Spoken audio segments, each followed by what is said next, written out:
Our first stop is Smitty's Market, just a stone's throw from the courthouse.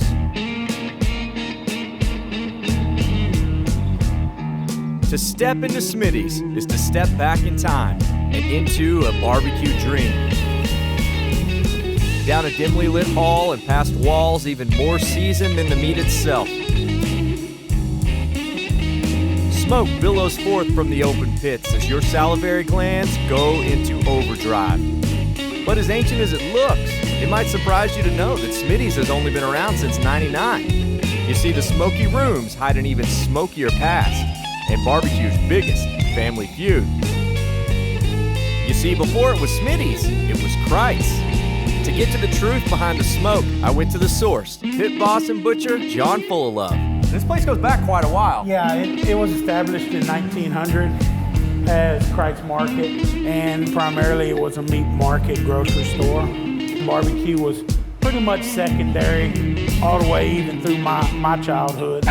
Time for a history lesson. Kreitz Market was founded by Charles Kreitz in 1900 and sold in the 40s to John's grandfather, Edgar Smitty Schmidt. Smitty ran the business until the 80s when he sold it to his sons, Don and Rick. Now this is where it gets spicy. When Smitty passed away, he left the building to his daughter, Nina. You follow me? Building here, business here. Well, the siblings couldn't agree on lease terms, so the brothers decided to separate the business from the building it had inhabited for almost 75 years. They moved Kreitz Market to a new building down the street, only half a mile away. Well, Nina couldn't let the old building go to waste, so she opened her own barbecue joint. And we came in at Smitty's to honor my grandpa, which I, give credit to the Christ name being so strong. Well, let's go and look at the pits if you want. Okay. Show us your stuff, man. What are y'all cooking? Okay, here, regular brisket, call it our fat beef. And we got our lean shoulders, more briskets, pork ribs. We're still cooking sausage the old-fashioned way. I think this what makes us better than a lot of the other places too. There's no gas, no electricity, no fans, no motors. I mean, it's the real deal. And we make our own barbecue sauce. That's something that was added with the ribs about 5 to 6 years ago. So y'all changing it up? Oh, we modernized. We stay about 25 years behind the times around here. Seems to work out all right. Modernizing. He's not lying. Up until the 80s, these were the restrooms. And you'll see a couple things over here that you don't normally associate with barbecue. This goes back to their old market days. Smitty still sells the things that people used to buy to eat with the meat. Things like avocados and tomatoes. You may not be used to it, but when in Smitty's, give it a shot. But family feuds aside, it all comes down to one thing: meat.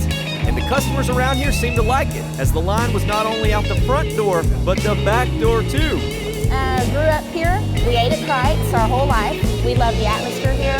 We love the barbecue, and so we choose Smitty's. It's actually our 1-year anniversary. So too cute. I'm glad she approved the barbecue. Yeah, I'm willing to bet you picked this one. Oh yeah. Once something gets in your blood, you always gotta go back just like an animal. You just want that one taste with the kick too. Hubba, hubba, hubba, hubba. You can't beat it. Well, it's time for me to get down to business. I got some work to do.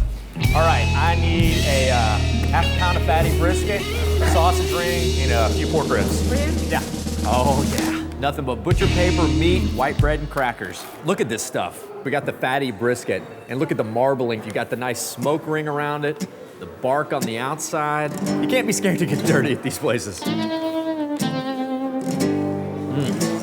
It is smoky and just so juicy. And then these pork ribs, and the meat is just so tender. And then the sausage. This is the money. Here it goes. Oh, you see that? You wanna know why this stuff's so good? That's why this stuff's so good. Oh, mama. I've got a huge plate of food, and I got a long day ahead of me. So I gotta pace myself. But I gotta say, it's gonna be extremely hard for me not to eat every last piece of meat. No time to dawdle. I gotta move before this meat catches up with me. But lucky for us, our next stop is only a half a mile down the road. To see the full episode or to get info about how to visit this spot, trip on over to thedaytripper.com.